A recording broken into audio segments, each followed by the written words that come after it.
afternoon. I'm Paul Eli, a senior fellow at the Berkeley Center at Georgetown University, and I'm the moderator of our second panel today.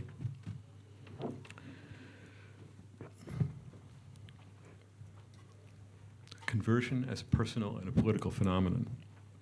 And I'm pleased to be the moderator of this session because it has some overlap with my own work. We tend to think of conversion in individual and religious terms as a radical shift in worldview and way of life. But the idea of moral and spiritual regeneration and reorientation is relevant for societies and for all of humanity, given the existential threats we face. What examples of collective political conversions might we point to? What cultural and spiritual resources might promote a shift, global shift, away from destructive power competition and in the direction of greater cooperation in the face of shared challenges? So to venture answers to those questions, we have our three colleagues and panelists, Ranjit Haskote, Father Antonio Spadaro, and Camilla Shamsi. And we'll begin with Ranjit, who will speak about three personal experiences of conversion and their pertinence to the subject at hand. Father Spadaro told me earlier that we Jesuits always present things in threes. So he's got a cluster of... hours, So in his 3 hours, he will present three insights about conversion as they might speak to this moment. And Camilla will address the prospect of conversion in other aspects. And not to put you on the spot, Camilla, but it seems that you may strike the first hopeful note in 2 days. Because when we were speaking earlier, you suggested that you've actually seen some signs of promising conversion that you'd like to develop a bit here. I'll say a few words first.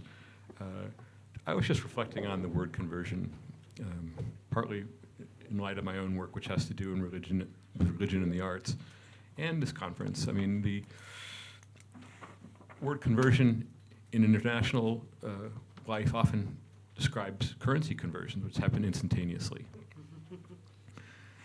We have in Pope Francis' encyclical Laudato Si a call for ecological conversion, which is both necessary and is envisioned as happening necessarily over a long term. And then for my own work, I think about different balances that the term has. Catholics, in Catholicism, conversion has been envisioned as a gradual process and a repeated process as embodied in the practice of confession. This was a problem for the Lutheran reformers who introduced different expectations for conversion. That conversion should be once and for all and something like permanent. And this, in turn, took two different forms in Protestantism. Reform of one's life or reform of one's institutions, and revival. Something's nearly dead and needs to be revived and brought back to life again. But when we think about conversion in those terms, in the geopolitical sense that's really the mode of discussion in this conference, it's hard to see how any of them would really apply. The climate emergency suggests that a gradual long-term conversion is not a reasonable prospect. The climate emergency is just too drastic. The brokenness of our institutions suggests that merely reforming them isn't a good prospect. And what about revival? I think we're either too far alienated from older traditions, or they're of limited utility, especially because of the climate emergency, that we can't simply go back to the old ways. So in thinking about conversion, the question is not only what should we be converting to, but how should we conceive of the notion of conversion? And with that, I'll turn to our panelists.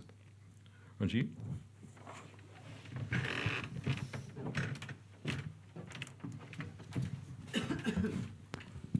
Thanks so much, Paul, and Again, our thanks to the CCCB for providing sanctuary in these troubled times, and our thoughts are with our colleagues in Doha who are really at the front lines of this ghastly, terrible war, which really dramatizes so many of the themes that we've devoted ourselves to in the course of these gatherings. Paul, thank you also for opening up this discussion. And in the earlier panel, I was listening very carefully to Kohei's technically precise exposition, and I thought to myself, what I have to say will be speculative, intuitive, more memoiristic, but so be it. What I have to say will really fall into three movements, if you like. And the first, I want to address roughly, Paul, as you did, thoughts about what conversion has meant as an experience, as an ideal, as a practice. In the second, this is the more memoiristic part. I'll talk about three experiences of my own in terms of getting a sense of what conversion might mean. And I'll end with a set of questions or a montage, really, of reflections and questions on what conversion could mean for us as we gather here. For some reason, I've always thought that conversion is typically regarded as a singular dramatic moment of irreversible illumination. It's a one-way threshold of transformation. One thinks, of course, of Paul on the road to Damascus, the persecutor, knocked from his horse, struck blind, given the gift of insight, and brought into a space where he understands the vulnerability of the persecuted and goes from being this Phil-Helene Jewish person to being someone who opens up doorways of understanding and community. In a South Asian and a more globally Buddhist context, I think here of Ashoka, the bloodthirsty prince who eliminates all of his contenders and rivals and then launches on a genocidal campaign in a province called Kalinga in the east of India, at the end of which he goes through a battlefield conversion. There's a tremendous revulsion against himself. And there are shades there of repentance, of atonement, in the way in which he gives up his political path of massacre and genocide and embraces, with some gradualness, he embraces the path of the Buddha and then commits himself to a completely different ethic of compassion, of peace, of harmony, of even an interspecies life. And I want to think about how perhaps we should think about conversion not only as this radical, dramatic, singular encounter, but perhaps as a slow release. Might we see it as an afterlife of encounter? Might we see how the forms of recognition, of disclosure into reality that it gives us, those become a process of growth? And might conversion call for us to commit ourselves entirely, or might it be achieved through a process of traveling with? What might it mean to be a fellow traveler in a process of conversion rather than someone going through this self-transformation? These are questions I've confronted, if you will, faced in many years of addressing people who have certain religious convictions or who have philosophical imaginations of a certain kind. So what I want to flag here is really this question of the temporality of conversion. And what might that mean to us who seem to work through cultures of discussion and debate rather than through cultures of consensus and agreement? So what can conversion mean to people like us here? I then want to move to the memoiristic part of what I have to say, and I want to think here of three figures or moments.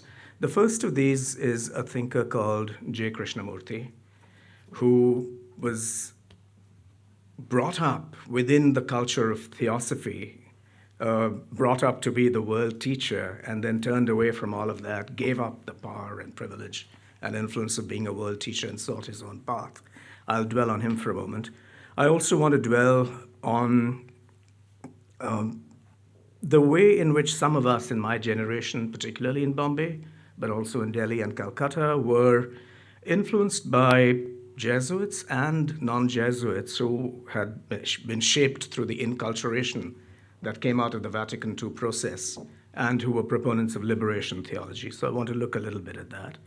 And as a third move within this section, I want to talk about how, as a certain kind of person with a certain kind of social and cultural privilege, I came to Ambedkarite Buddhism in the Indian context, which is a Buddhism that's premised on the vulnerability of the subaltern castes, and how curiously I came to that through British Buddhism, really. So these are three, if you will, biographical moments that from which I want to really tease out larger conclusions, if that's possible. So with Krishnamurti, if you will, I had this process of being converted to his way of thinking from a point of rebellion, because there were family connections with theosophy. Two of my great uncles were in the circle of Annie Besant, who was probably a completely forgotten figure elsewhere, but she began life as an Anglo-Irish radical, moved into the influence of theosophy, figures like Helena Blavatsky and Olcott, and then eventually came to India and became part of this process of national regeneration. She's usually glossed as a nationalist, but I think there's a far more intricate way of thinking that she brought to the subcontinent. There were elements of a universalism, if you will, a cosmopolitanism, flawed though this might be, and there was a sense of redeeming India from colonial rule, not to simply be translated into a nation state, but to see its larger possibilities in a cosmopolitan framework. So long story short, because I want to focus on the key themes here, at some point the theosophists identified, this all sounds exceedingly mystical, I would ask you to suspend disbelief for a moment. They discovered, very colonial trope, this child, Jiddu Krishnamurti, and decided that he was to be the vehicle for the world teacher. This was absolutely front page news through the 1920s and 30s, alongside all the horrors that were going on in those decades. So you can see why there was a certain optimism to seeing the possibility of this redeemer. But at some point, he decided that this was not going to be his fate, that this entire new orthodoxy built around him was a failure.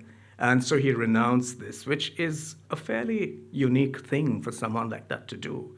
We are far more used to the figure of the guru as a gone person, I'm going to say now, or someone who is completely intoxicated by the possibilities of power that dwell within this situation. But Krishnamurti walked away and then committed himself to a program of pedagogy and of teaching and of teaching through inquiry. His preferred mode was the conversation. And because I'd grown up with this as an element of the family background, as a teenager, I was very, very rebellious, and I thought, this is nonsense. Strangely, it's when he died in February 1986 that I began to really take him seriously and read his work. And I suppose as I was becoming more politically aware, it came to me that many of Krishnamurti's key ideas, he would have hated the word ideas, were actually shaped by the crises of the 50s and the 60s, the post-World War II situation, when he spoke, for instance, of dying to the past or of achieving a freedom from the known or giving up freedom from in favor of freedom to. I began to see with greater intensity and clarity that these ideas had actually been shaped in the context of a post-colonial nation coming into its own, but falling then into an identitarian, monopolistic notion about nationalism, that also he was thinking through questions of in those days, what was called the atomic threat, the Cold War, and what might the claims of nation states and power blocks do to the individual.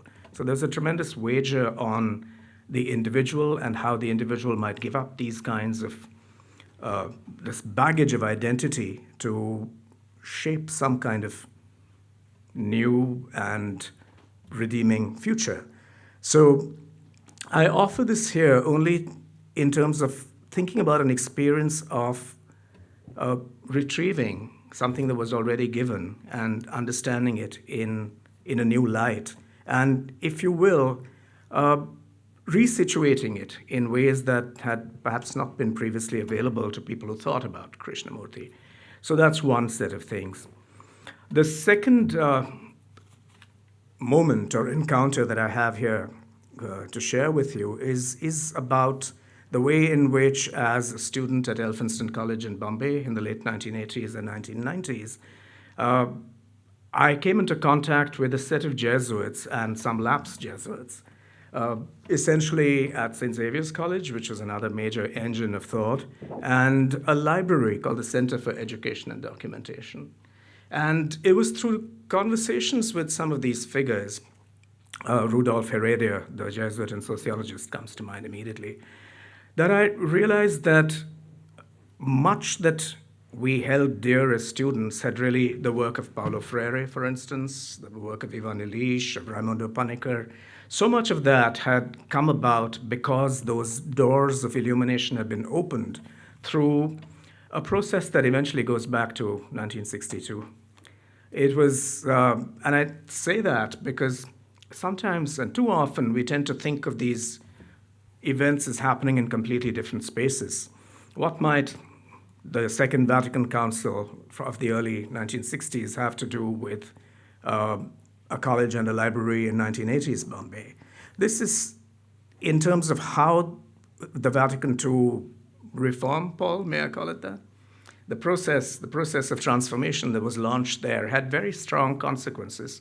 As most of you are aware, Vatican II emerged out of multiple needs, to account for and bear witness to the role of the church through the Second World War, with its ups and downs, also to deal with the emerging scenarios of the Cold War, and to address the fact that whilst the distinction between the clergy and the laity had to be blurred and made more democratic, it had to be recognized that the church essentially was most vibrant in the global south, in Africa, in Latin America, in Asia, and that it had to adapt its iconography, its language, its concerns to these other cultural scenarios. What that meant in India was essentially something that we called inculturation, which was an opening up of the religion to other religious cultures, other religious imaginations.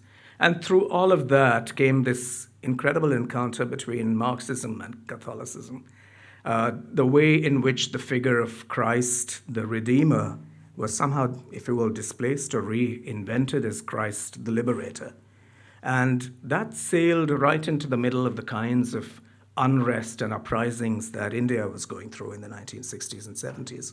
So this, in a way, was also, I would count this as a legacy, a living legacy that my generation certainly was inducted into. And I offer it here because this, to me, is another way of thinking about conversion. Conversion as a dialogic process, conversion as a process of adaptation, as a constant process of thinking through the interstices, if you will, the gaps between religious traditions or earlier traditional ways of doing things and new ways of accepting and addressing political realities. And the third of these encounters was really my way into Ambedkarite Buddhism, which was not directly available to me as someone who, as it just so happens, is born to an upper caste, to a Brahmin family. And for all kinds of reasons, the struggles of the vulnerable, they were theoretically present, they were clear, but they were not viscerally present to me. And it was really through a series of meetings with people like Jeremy Goody, who gave up his life in Britain and accepted the path of the Buddha, became a Buddhist teacher. He's called Lokamitra, has been called Lokamitra for 40 years. And to go through that, to see how people had given up privilege, devolved their privileges, and placed themselves at the service of the Dalit community. Not only politically, in fact, in many ways, really not through a direct practice of politics, but through what a thinker like Lokamitra speaks of as spiritual reinforcement. How might one offer spiritual reinforcement to those who have been rendered vulnerable, left weak, not given a political voice? What role might this kind of spiritual reinforcement play in a politics of emancipation? Those are the kinds of questions that became very real to me through these ways of thinking. And through Lokamitra and through the Ambedkarite community, I also began to see the larger world of Buddhism in the global south, the ways in which Buddhists across conflict zones, whether in Sri Lanka or in parts of Thailand or across Southeast Asia, were dealing with the crises of late capital, ethnic violence in Burma too, and how might the practice of a religion that is technically universal, technically accepting of everyone across differences, what happens to that when it hits the distortion field of a politics of control, surveillance, and exclusion? Those questions became very real to me, as I would have to say it this way, through my Buddhist phase. Looking at the Sangha in its political avatar, in its commitment to expulsions and exclusions, what does that do to the possibly private experience of Buddhist practice? That's a question that I hope we will come to at some point, because I've been troubled by the ways in which you need a community to have a religious practice, but that community can often be compromised by its connection to organized religion and to statecraft and the interests of states. It also led me to think that perhaps our whole way of imagining conversion is far too premised on large-scale events. In the background of Ambedkarite Buddhism, for instance, is Dr. Ambedkar, who was of Dalit background and then became one of the most highly educated individuals and reformers, really, of his generation. He converted to Buddhism with several thousands of his followers in 1956. So in the background to thinking about Ambedkarite Buddhism is also this act of rebellion against caste society. It's a wager on the transformation from below of a society. And I've been thinking about this. Whilst that is the larger frame, can one practice one's own understanding of the transcendental without getting one's hands dirty, if you will, in the political? Is that even possible? Is that possible at all? Or then how does one sort out one's priorities? What might a micropolitics of resistance look like if one is at odds with larger political programs that make a claim on the experience of conversion? What might small transcendences, imagining things against the grain, what might all of that look like? So I'm going to conclude by sharing with you some of these questions. What if we stop looking at conversion as an event based on a rupture, and what if we see it more as an ongoing dialogue, which is stop-start in some nature, which has a different kind of tempo at different points? What if it unfolds like a piece of music rather than a single sound of rupture? I'm thinking here also of how conversion as a radical experience of subversion is based on being alienated. We think about alienation in complex ways, but quite often we think of it through the sign of negativity, as though alienation is what keeps us apart from some larger space of belonging. I would follow David Graeber's way of thinking about alienation here as a productive space, a space of illumination, a space that demonstrates, by setting you apart from some larger whole, how one might be critical of it. So I'm thinking here of how these processes of conversion can begin with an experience of alienation. But then the next question here would be, what is the phase that follows? How does one seek solidarity? How does one go through a process of unselving? And here again, I find myself drawn to a Buddhist example. One path within Buddhism, as many of you know, is premised on the figure or exemplar of the arhat, the individual seeker, who, having achieved their illumination, is then more or less content with that. But another figure in Buddhist tradition is the bodhisattva. The bodhisattva is someone who defers final release to help others out of their vulnerability, out of their disrepair, out of their trauma. And I begin to think of the bodhisattva as a possible carrier of the conversion experience, if you will, as someone who is committed to what we've been describing as the work of care and of repair, and who really practices the core Buddhist value of karuna, of compassion. And finally, I want to think about what it means when we speak of conversion as bearing witness. Eche, you spoke of, and then we had this discussion about the poetics of these experiences. And I would like to maybe think about that as I close as well. Conversion suggests that there's a surplus reserve of hope, but could it also reside in bearing witness to all that is wrong as an invitation to action? Because there are no easy answers to this. I've had occasion to think about what conversion might mean, and there's sometimes a sense that conversion would translate automatically as the complacency of the redeemed. I think it's actually quite the opposite of that. I don't think conversion takes away your doubts, your turbulence, your sense of how much work there is yet to be done. And I would like to end with thinking about this idea of how conversion actually opens the doorway to us to a poetics.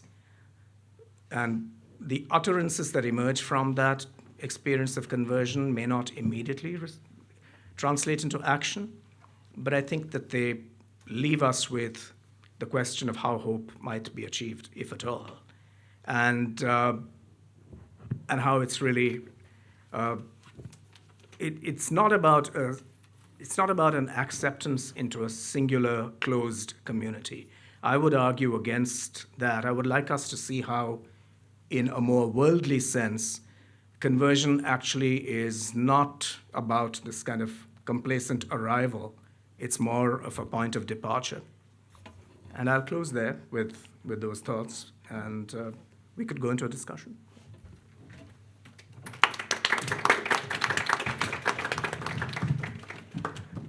Thank you so much, Ranjit. And there's so much to think about there.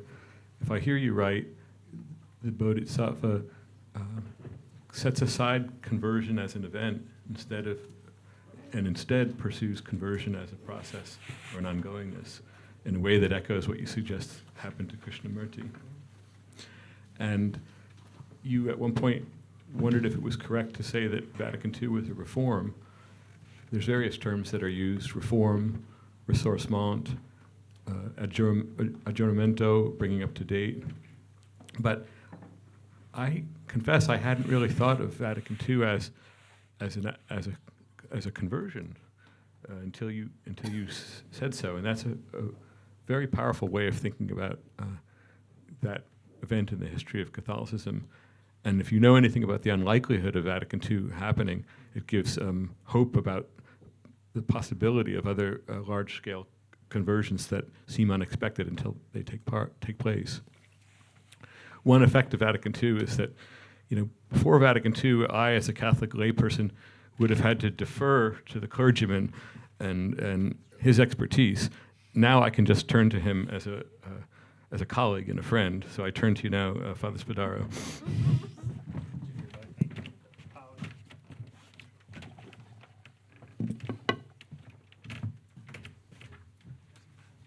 I'm very glad to be here.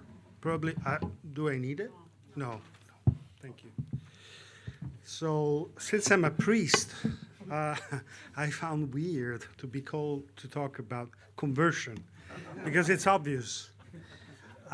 So I had a hard time for accepting the proposal that Tom Banchoff gave to me, but I accepted it finally after a little time of struggle, because I don't like to be too obvious when I speak. But I realize that today conversion appears suspect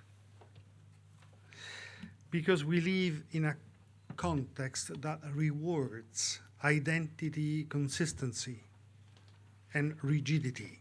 We are very rigid. We are becoming more and more rigid. Our societies are becoming more and more polarized. A against B, B against A. But everywhere, even in places like the Holy Land, you know, today the Patriarch, the Cardinal Pizzaballa, the Latin Patriarch of Jerusalem, was prevented to go privately, because it was not in a procession, into the Church of the Holy Sepulchre. So the police prevented him as a religious leader to go to pray. And so, you know, the polarization even between the Holy See and Israel, you know, became something under our eyes, obvious. And our societies, all the societies we are living in, are becoming more and more polarized.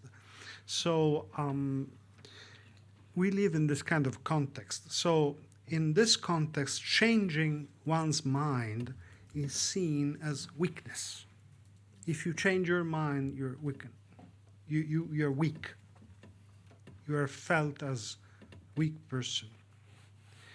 And yet conversion is a high form of strength. Why?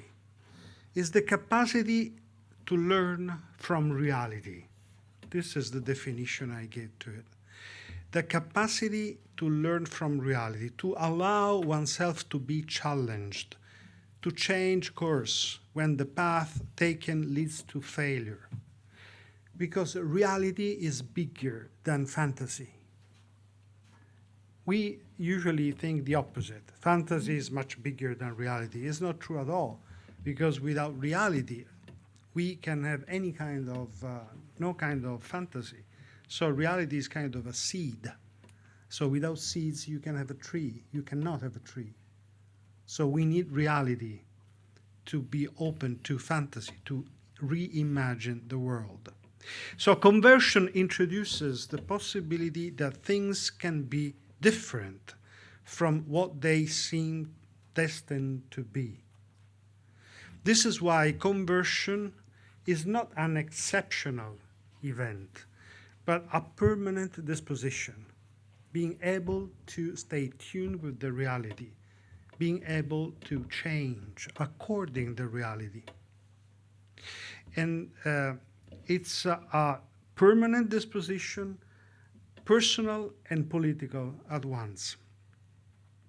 Conversion is perhaps one of the few worlds capable of holding together the depth of personal experience and the urgency of collective transformation.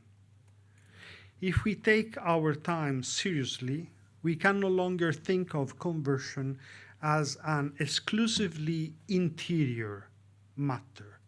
So we have to think about conversion as a political and structural event, process, better to say. If we, so the crises we are living through are structural, not just in intimate, interior. They are environmental, we talked about that, technological, geopolitical. It's very interesting because now technology as assuming the theological language. You know Peter Thiel, have you ever heard about him? Yeah, of course. The Catechon, the Apocalypse, but even Dario Amodei, Claude, is speaking in terms of grace. So the new language of technology is becoming the language of theology. And conversion is one of the, well, we convert files in different formats. So since the beginning, the conversion was part of our understanding of technology.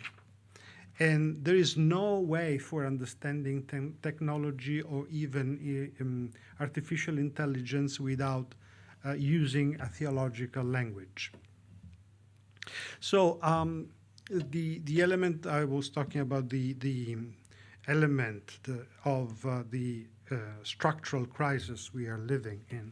So the environmental and technological, geopolitical. This means that the root of our problems lies not only in individual behaviors, but in the systems we have built. Structures are not neutral. We know very well that. They are embodiments of imaginaries. Oh, imaginaries, as you say, imaginaries. So they're embodiments of imaginaries. This is why conversion must also be conceived in structural and political terms. So here an important tension emerges. On one hand, the temptation to reduce everything to systemic changes. On the other hand, the temptation is to take refuge in interiority, to escape into an interior conversion. So how to keep the two things together? And Catholicism, as especially the Second Vatican Council, since reconciled the Church with the story and the world, put the two things together: interiority and story, life, the world, the life of the world. So, as Paul said before, I want to offer to you 3 points. As Pope Francis always talked with 3 points. This is typical of the rhetoric of the Jesuits. So here I'm a Jesuit, so here I am. Even Matteo Ricci talks using 3 points. So the first point, conversion is a transformation of the imaginary. When we speak of conversion, we tend to think of a moral decision or a change in behavior, as I told you before. But before that, conversion concerns the way we see the world. Conversion is a matter of seeing, not of deciding, of behaving. When you should, if I say convert, if I say to you convert, I mean not change your behavior, but I ask from you to change your way of seeing the world. So this is where imagination comes into play. To convert means to be made capable of seeing what was previously invisible. Faith is exactly the ability to see things unseen, as we read in the letters of to the Hebrews. The evidence of things unseen. This is technically the definition we read in the letter to the Hebrews. So what I mean, the other, to see the other no longer as a threat, but as a dialogue partner, for example. Limitation, not as a failure, but as a space of relationship. Power, not as domination, but as responsibility. This implies that conversion does not simply arise from more correct reasoning. It's not just about reason, but from a transformation of the imaginary. In an era like ours, marked by sharp narrowing of the horizon of possibility, the crisis is also a crisis of imagination. This is why we are stuck, because we are not able to imagine a different world. Last time here in Barcelona, I said that there are at least two different ways of seeing the world. The chessboard and the threat, when you the texture, the fabric, exactly, the fabric, the chessboard and the fabric. So two completely different way of seeing the world. The chessboard develops a strategy of relationship among states, the people, and the fabric has a completely different way of understanding the relationship between people and even how to solve the conflicts. From the Gospel according Luke, I'm a priest, I can announce the Gospel now. Luke 17, 5-6. The apostle said to the Lord, "Increase our faith." And the Lord replied, "If you had faith the size of a mustard seed, you could say to this mulberry tree, 'Be uprooted and planted in the sea,' and it would obey you." Can you imagine? This is a change of paradigm, a change of imagination. To see a mulberry tree be uprooted and going with his own feet to be planted in the sea.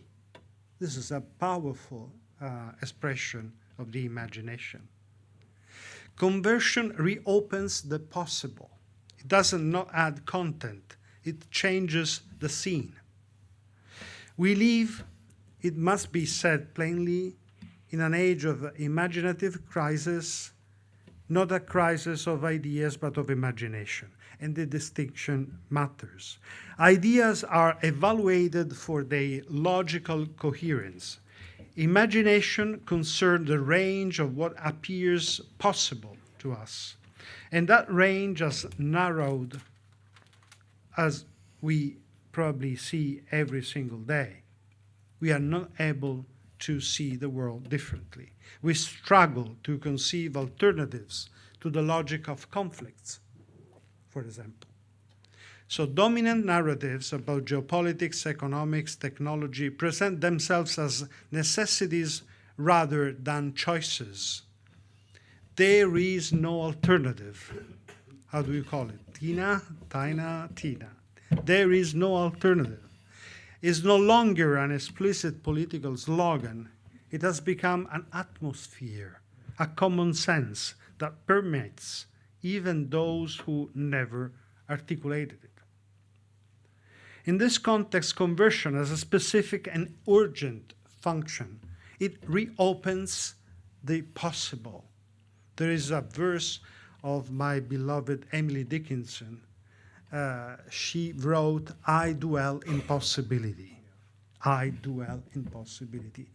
We lost this chance. We feel obliged not to have any kind of alternative. We live in probability, we lost the possibility. Conversion means to believe in possibilities. And this is a decisive point politically as well. Without imagination, there is no real transformation, only management of the status quo. So this is my first point. Conversion is a transformation of the imaginary. The second one, the past comes from the future. Seems weird, but conversion is not simply a response to what happened. We might say that conversion is activated by a past that comes from the future. Why? Because we read our past in the light of the future we desire. Even our memory comes to our mind because we desire something. We look toward the future we desire or we feared about. So there are desires and fears that let our past to emerge, giving the meaning itself of the past we lived. So in cultural terms, think of the power of narratives. Utopias, but also dystopias, shows us what we might become or what we risk becoming in light of our desires, of our fears. It's interesting. So Questo è quello che ho trovato. What happened? Well, I don't know. Something is listening. I don't know.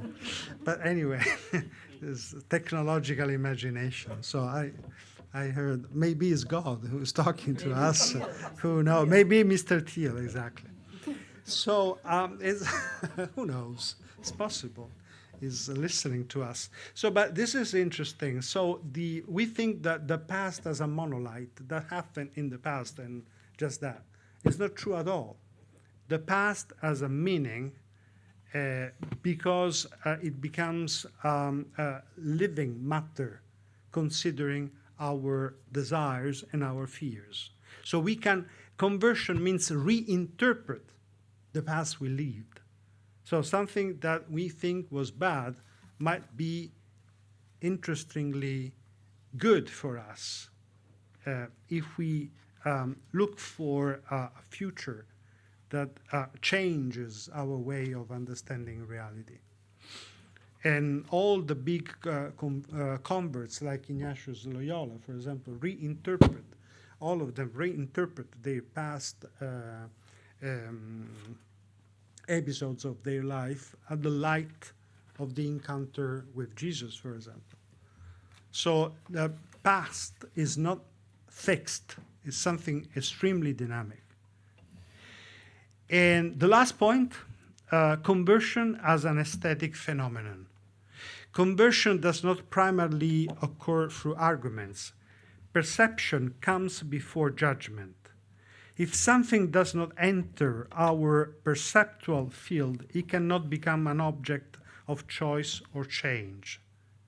This is why conversion is also an aesthetic phenomenon.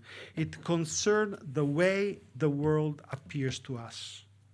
In Flannery O'Connor, conversion often erupts as a shock, an event that shatters defenses and forces one to see reality in a radically different way. It is never reassuring, but it's transformative.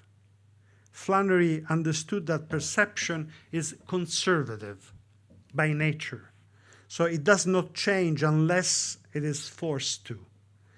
And that literature, unlike philosophy, can replicate that force, can bring the reader into another's perceptual field long enough to shift something. So art and literature play a decisive role here, not because they provide solution, but because they make visible what would otherwise remain invisible. They teach us to see. And consider that images and narratives shape collective emotions: fear, humiliation, resentment, desire. I recently wrote an article about Donald Trump as a poet. And he actually is, because he uses rhetoric for instilling to us emotions. Of course, he's not a great poet, but he uses rhetoric, the poetical rhetoric, for pushing ideas. So we need a poetic leap, probably what Coleridge called a willing suspension of disbelief. If we read literature and poetry, as Ese told us before, we become able to open up our lives to possibilities. And this is conversion, a willing suspension of disbelief. Thank you.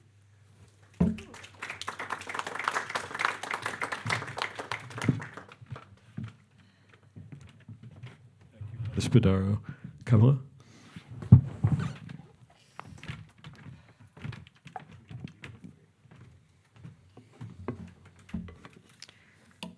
Thank you. And before I start, I want to extend a particularly warm welcome to everyone at GUQ. I'm very aware of being actually the only person from GUQ who's now part of GGD, although I know how much all of us there in Doha were looking forward to being, for this being, in our midst, and so many of us were supposed to be a part of it. But I'm very grateful that we can be here and live streaming. I wanted to jump right into something that Father Antonio said about the desire for conversion, how the desire for conversion requires the ability to change course and reimagine the world.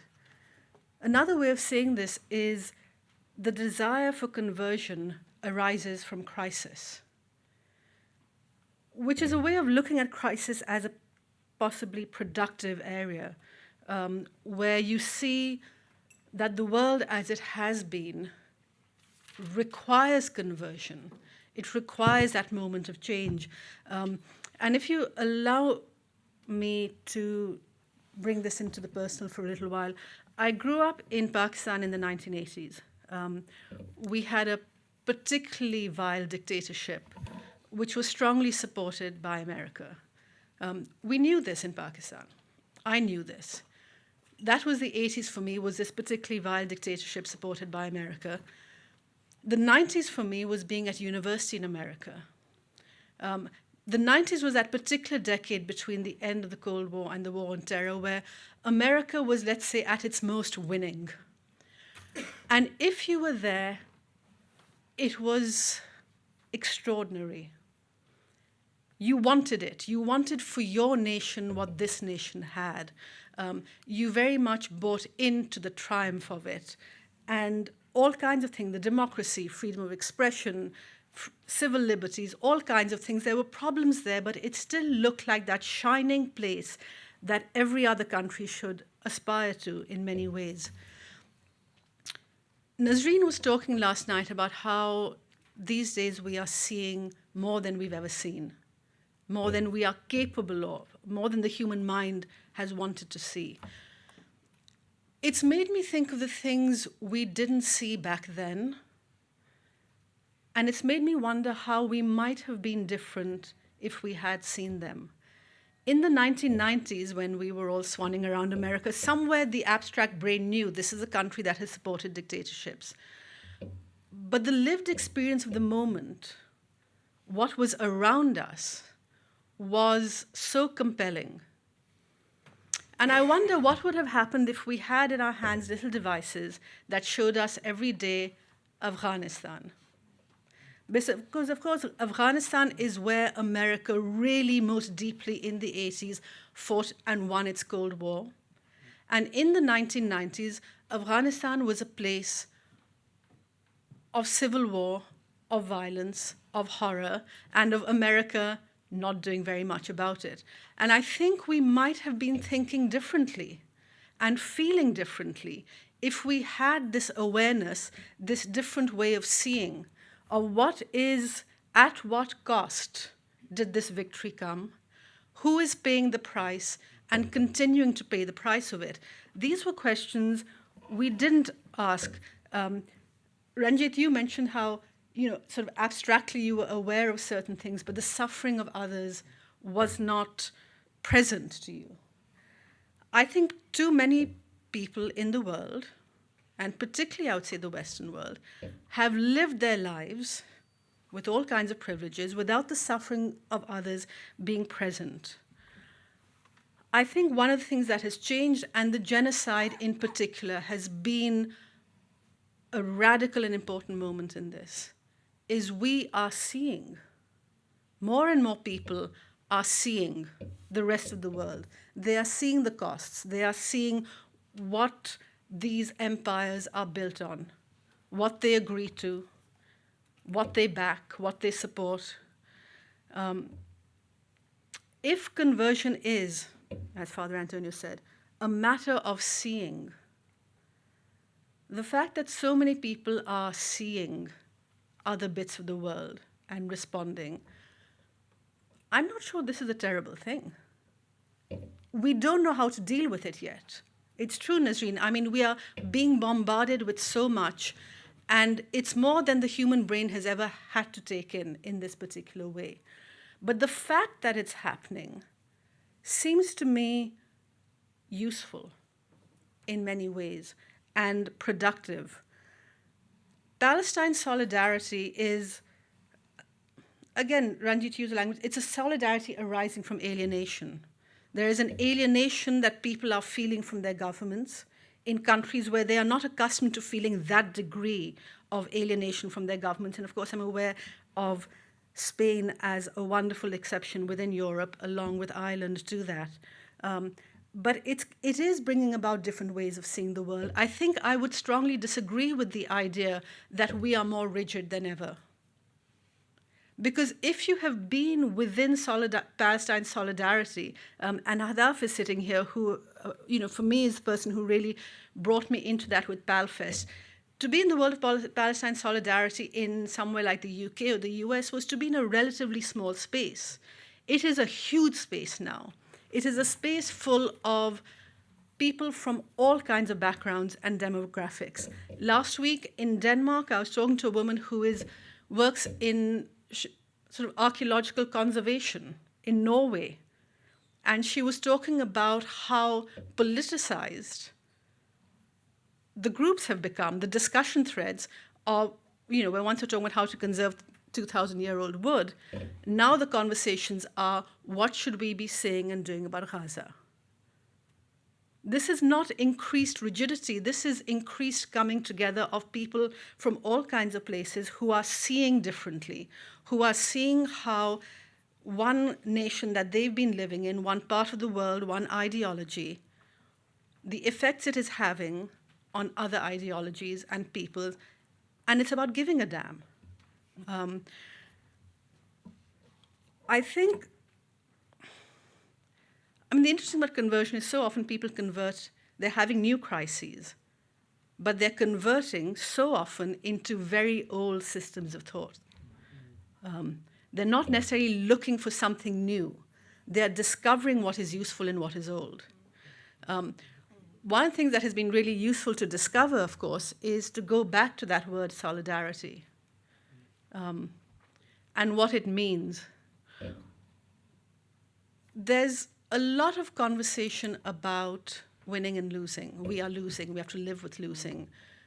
What is the good of all these things? It hasn't changed anything, which is, it hasn't defeated the bad things. The interesting thing about solidarity, it's not revolution. Solidarity is togetherness. Solidarity is kinship. Solidarity is coherence. It's a way of being in the dark times. And the dark times, let's face it, is what almost all of humanity has always known. This idea of living the winning life, when did that come about? It's maybe a few decades old in certain groups and areas of the world. Certainly in the Pakistan I grew up in, no one thought life was about winning or losing, right? That idea of winning and losing actually is part of a kind of capitalist, competitive conversation. And if we are going to lose faith with that world of the capitalist competition, I think we need to lose that language as well. And remember that it's not about, life is not about winning and losing, it's how you are living it. And I think perhaps that is the conversion that is so necessary now, is to move away from the idea that something is useful if it can make you win. Solidarity is not about winning, it is about holding on to each other, and in that mass holding on, in that singing in the dark time, steps forward happen. But our lives and our acts are not judged by whether we, individuals, win or lose, but really about how we are living our lives with other people, I think.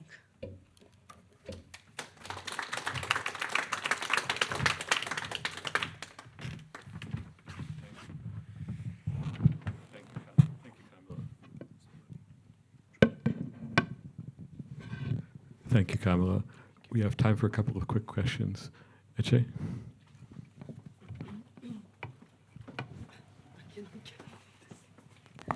Thank you, everyone. It was a fascinating panel. And Camilla, thank you for bringing up winning and losing. I've been talking about the same topic in last several days. I don't want to sound absolutely puritanical, moralist, but I think this is exactly a very good reason to what I have been mentioning, this neoliberal morality, this obsession with winning, not trying not to be the loser, and so on. My question to all of you, anyone who wants to answer, how about the loneliness of the convert? And in connection to solidarity, of course, when someone starts seeing the world differently suddenly, or seeing more, perhaps, there is a loneliness there as well. And yeah, this is just a very simple question. Who would like to answer? Kamala? Sure. I think it's a thing a lot of people are facing now, because people will. I keep running into people who have lost friends, have lost family, which is the loneliest thing, to lose what has always been your community. Loneliness can be interesting.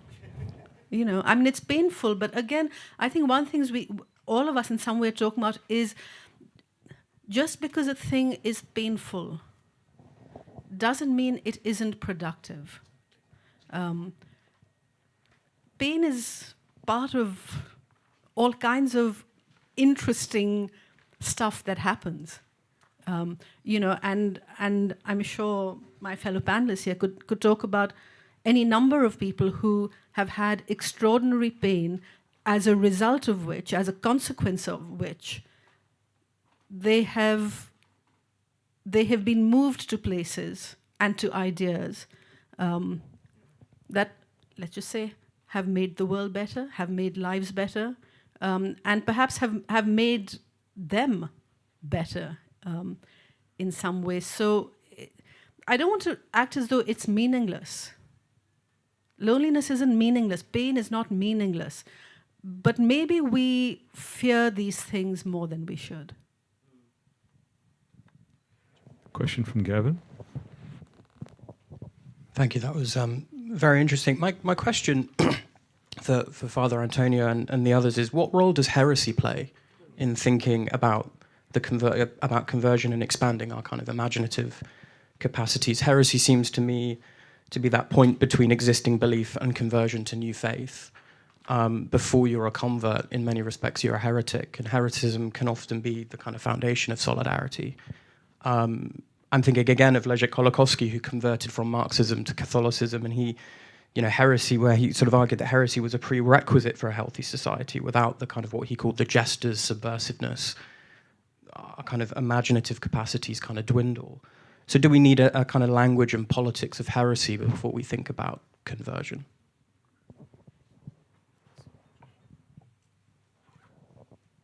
Well, heresy is a matter of imagination as well. The question of the heresy might be put together with the question of being alone. So there is a space, for me, very productive in which you can be heretic, for experimenting, for understanding your own perspective. But at the same time, being alone doesn't mean to be isolated. So when we believe, when we Catholics believe, we believe together with others, and we receive something from others. So I think that heresy might be very productive because it's a way for understanding the limits and for trying to understanding better, what you receive. But at the same time, you have always to put to you the question of the gift you received. So there is a dynamic between a gift I receive and the liberty I have to deal with it. So the heresy, I mean, it's might work interestingly for putting together this two reality, the gift and the liberty. It's interesting. I was thinking of the trope of the gift, and also in relation to Ece's question. If you think about conversion as a metanoia, as it's classically been thought of, and there's such an incredible surplus of change. There's a transformation of consciousness. It is literally something you can't keep to yourself. There's a kind of an awareness of abundance and transformation. And I think there's an implicit impulse there to share that, to go forth and seek community around the basis of this new understanding. So if that is heresy, then I think ideally that would open the door to dialogue, debate. Of course, historically, we know that there's also immense violence that underwrites these moments. But I think there's also this abundance of transformative hope, which I think one would hold on to. Thank you, Ranjit. And did you have something to say about aloneness? Yes, in response to the previous question. Partly this. I think there's, again, if you go back to the classical accounts, there's always this sense of a vocation. There's a hearing of a voice in the loneliness, in the wilderness, and then there's a sense that that voice is what is to be relayed, and that becomes the medium for seeking community. So I would like to hold on to this notion of voicing, vocation, because hope is not a private language. The transformation is something that you want to relay and turn into the basis of a new kind of community or solidarity. So I think that whether it's crisis or alienation or loneliness, these are all to be seen as not only as traumatic, but also as intensely productive occasions. Thank you very much. Thanks to the panelists, thanks to everyone present here in Barcelona, and thanks to the many of you who are watching the live stream. This concludes our second panel discussion.